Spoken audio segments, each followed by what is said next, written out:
18 नवंबर 1978 Guyana के जंगल के बीच एक छोटा सा शहर जोन्सटाउन में 900 से ज्यादा लोग एक पॉइजन लेस ड्रिंक खुद पी लेते हैं अपने ही हाथों से और अपने बच्चों को भी पिला देते हैं।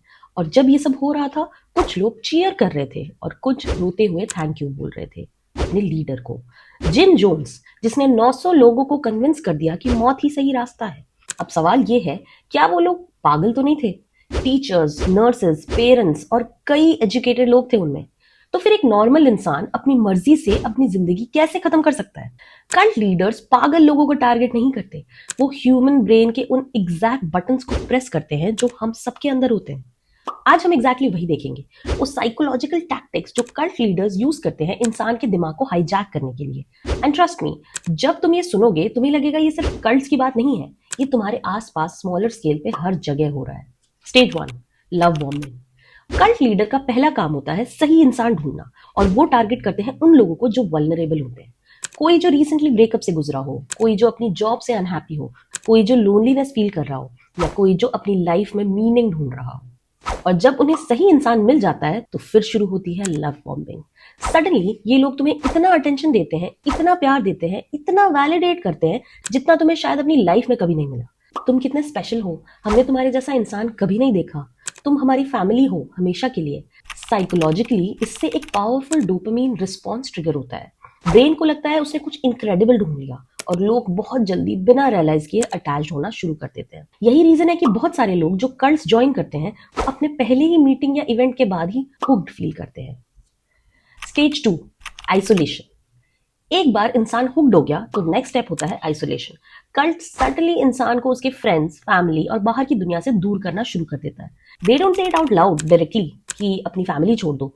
वो बोलते हैं तुम्हारे फैमिली वाले तुम्हें समझते नहीं हैं जैसा हम समझते हैं, बाहर की दुनिया करप्ट है, नेगेटिव है, तुम यहाँ सेफ हो, जो लोग तुम्हें यहाँ से दूर कर रहे हैं वो तुम्हारे ग्रोथ से जेलस हैं। स्लोली एक us versus them mentality build हो जाती है। ग्रुप के अंदर का इंसान प्योर, एनलाइटन, चोजन, ग्रुप के बाहर का इंसान लॉस्ट, ब्लाइंड, डेंजरस। और यही टैक्टिक है जो इंसान को ट्रैप्ड रखती है, क्योंकि अगर तुम्हारे पास आउटसाइड वर्ल्ड में कोई सपोर्ट सिस्टम नहीं बचा तो लीव करना ऑलमोस्ट इम्पॉसिबल लगता है। Stage 3, controlling information and thoughts. अब यहां से चीजें और डीप होती हैं। कल्ट लीडर्स इंसान के थॉट्स को कंट्रोल करना शुरू करते हैं थ्रू इंफॉर्मेशन कंट्रोल।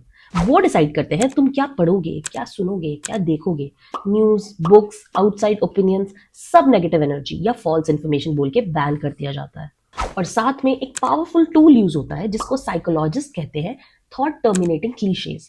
ये सिंपल शॉर्ट फ्रेजेस होते हैं जो किसी भी क्रिटिकल क्वेश्चन को खत्म कर देते हैं, जैसे बस फेथ रखो, सब कुछ एक रीजन से होता है, तुम्हारा डाउट ही तुम्हारी वीकनेस है, जो समझना है वो टाइम पे खुद समझ जाओगे। जब कोई मेंबर डाउट या क्वेश्चन रेज करता है, ये फ्रेजेस यूज होते हैं कॉन्वर्सेशन को शट डाउन करने के लिए, बिना एक्चुअली किसी सवाल का जवाब दिए। और टाइम के साथ मेंबर्स खुद अपने अंदर क्वेश्चनिंग बंद कर देते हैं, क्योंकि उन्हें लगता है डाउट करना गलत है। अब जिस चीज पे मैं फोकस करने जा रही हूँ, इससे आपका पूरा पर्सपेक्टिव चेंज हो जाएगा। आप सोच रहे होंगे कि ये काम करता है सिर्फ वीक माइंडेड या लेस इंटेलिजेंट लोगों पे, लेकिन रियलिटी बहुत ज्यादा डिस्टर्बिंग है। 1960s में एक साइकोलॉजिस्ट था, स्टैनली मिलग्रैम। स्टैनली ने एक एक्सपेरिमेंट किया। एक्सपेरिमेंट में नॉर्मल एवरेज लोग जो किसी भी कल्ट का हिस्सा नहीं थे, जिनकी कोई ब्रेन वॉशिंग नहीं हुई थी, ऐसे लोग सिर्फ एक अथॉरिटी फिगर के बोलने पे एक स्ट्रेंजर को इलेक्ट्रिक शॉक देने के लिए तैयार हो गए, इवन जब उन्हें लगता था कि वो इंसान को सीरियसली हर्ट कर रहे हैं।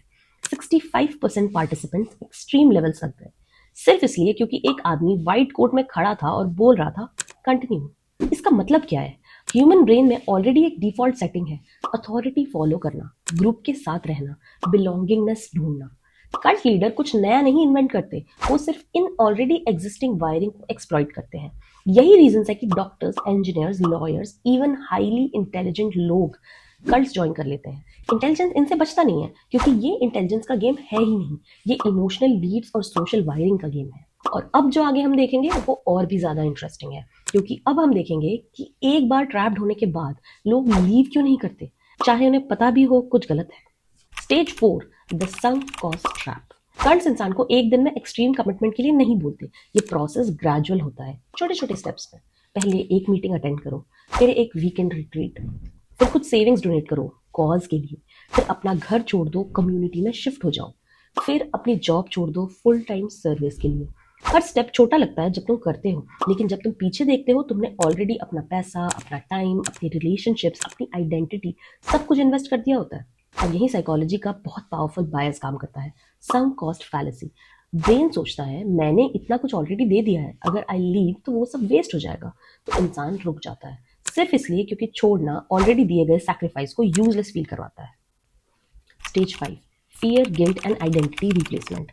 लास्ट और सबसे पावरफुल लेयर है फियर और गिल्ट। बहुत सारे कल्ट्स में एक सिस्टम होता है जिसमें मेंबर्स अपने सिंस, अपने प्राइवेट डाउट्स, अपनी वीकनेसेस सब कुछ ग्रुप के सामने कन्फेस करते हैं। इससे लीडर को हर मेंबर की डीपेस्ट इनसिक्योरिटीज पता चल जाती हैं, जिसे उन्हें बाद में कंट्रोल करने के लिए यूज किया जाता है। इसी के साथ फियर भी प्लांट किया जाता है, अगर तुम छोड़ के जाओगे तो बाहर दुनिया में तुम्हारा कुछ नहीं बचेगा। ग्रुप छोड़ना मतलब अपनी स्पिरिचुअल ग्रोथ, अपना पर्पस, अपना सब कुछ छोड़ देना। और सबसे स्कैरी बात, टाइम के साथ इंसान अपनी पूरी आइडेंटिटी भूल जाता है। नए नाम, नए बिलीफ्स, नया पर्पस सब कुछ लीडर के थ्रू डिफाइन होता है। इंसान को खुद नहीं पता चलता मैं कौन हूँ, सिर्फ ये पता होता है मैं ग्रुप का हिस्सा हूँ। और जब आइडेंटिटी ही ग्रुप से रिप्लेस हो जाए तो लीव करना सिर्फ एक डिसीजन नहीं रहता, वो अपनी खुद की एग्जिस्टेंस को थ्रेट जैसा फील होता है। तो love bombing, isolation, thought control, gradual commitment, fear और आइडेंटिटी रिप्लेसमेंट, ये सब अलग अलग स्टेप्स नहीं है, ये एक सिस्टम है, एक प्रोसेस जो स्टेप बाय स्टेप एक नॉर्मल इंसान को कंप्लीटली डिफरेंट वर्जन में कन्वर्ट कर देता है। और सबसे इंपॉर्टेंट बात जो आपको समझनी है, ये सिर्फ कल्ट्स तक लिमिटेड नहीं है। यही एग्जैक्ट टैक्टिक्स छोटे स्केल पे टॉक्सिक रिलेशनशिप्स में, मैनिपुलेटिव बॉसेस में, एक्सट्रीम ऑनलाइन कम्युनिटीज में और कुछ पॉलिटिकल या सोशल मूवमेंट्स में देखे जाते हैं। इसीलिए इन पैटर्न्स को समझना हिस्ट्री की क्यूरियोसिटी नहीं है, ये एक प्रोटेक्शन टूल है। क्योंकि जब तुम जानते हो कि दिमाग को कैसे हाईजैक किया जाता है, तुम उसे हाईजैक होने से बचा सकते हो।